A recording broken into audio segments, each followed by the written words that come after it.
At Thanksgiving dinner, my sister stood up and announced, "We voted, and you're not family anymore." Everyone cheered. I laughed softly and said, "Then I guess you won't need this." I placed a folder on the table. The moment she opened it, she started screaming. "Before we carve the turkey," my sister Natalie said, rising with that rehearsed smile, "there's something we need to say." The room went silent. We had a family vote. "You're not family anymore." Cheering. Actual cheering. My cousin Laura clapped like she was at a concert. Uncle Ben raised his wine glass. Even my mother laughed and said, "Well, someone had to say it." My dad just sipped his beer and muttered, "It's probably for the best." "Wow," I said, pushing back slowly. "You rehearsed this." Natalie grinned wider. "You've been toxic for years. We're done pretending." "It's unanimous," my mother added. No one spoke up. "Good," I said quietly, reaching into my bag. I figured this might happen. I pulled out a thick folder and placed it in the center of the table. The heavy thud cut through the laughter. Natalie blinked. "What is that?" I smiled and folded my arms. "Why don't you find out?" She snatched it and ripped it open, that snide smirk forming. Then she turned the first page and stopped smiling. Her face went pale. Then she screamed. Blood-curdling horror movie scream. Her chair crashed behind her as she bolted upright, slamming the folder shut. "You monster!" she cried. "You messed up freak!" His jaw dropped. "Is this?" I nodded once. "It's all real. Every word, every receipt,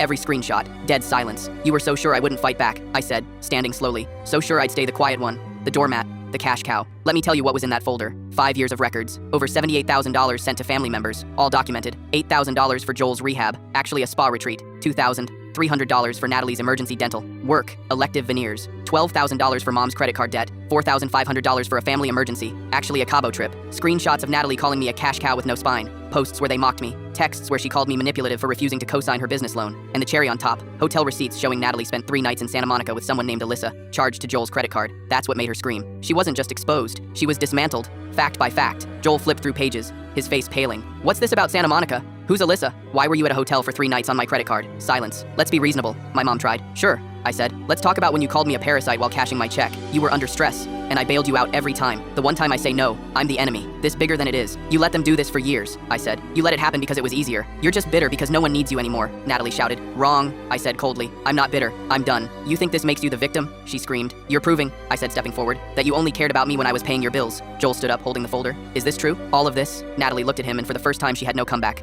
Just silence. "You lied to me," he said. "About the hotel, about the money, about him. I had to." She exploded. "He was turning everyone against me." "I wasn't," I said. "You did that all by yourself." My mom tried one more time. "This is still family. Let's put this behind us." I cut her off. "You're not hearing me. I'm not asking for peace. I'm telling you, I'm done." I reached into my coat and pulled out another envelope, tossing it on the table. Joel opened it, eyes widening. "What is this?" "Power of attorney forms for mom. Revoked. Medical proxy. Revoked. Emergency contact. Removed. I am legally no longer responsible for any of you." My mother gasped. "You're cutting ties completely? You got what you wanted." I grabbed my coat and looked at them one last time. "You didn't want a brother. You wanted a wallet with legs." I walked out, leaving them surrounded by cold food and ugly truths. 3 days later, messages started. First mom, then Natalie, then dad, all wanting to fix this. Now that Joel was filing for divorce and their financial safety net was gone, I didn't respond to any of them. For the first time in years, I could finally breathe.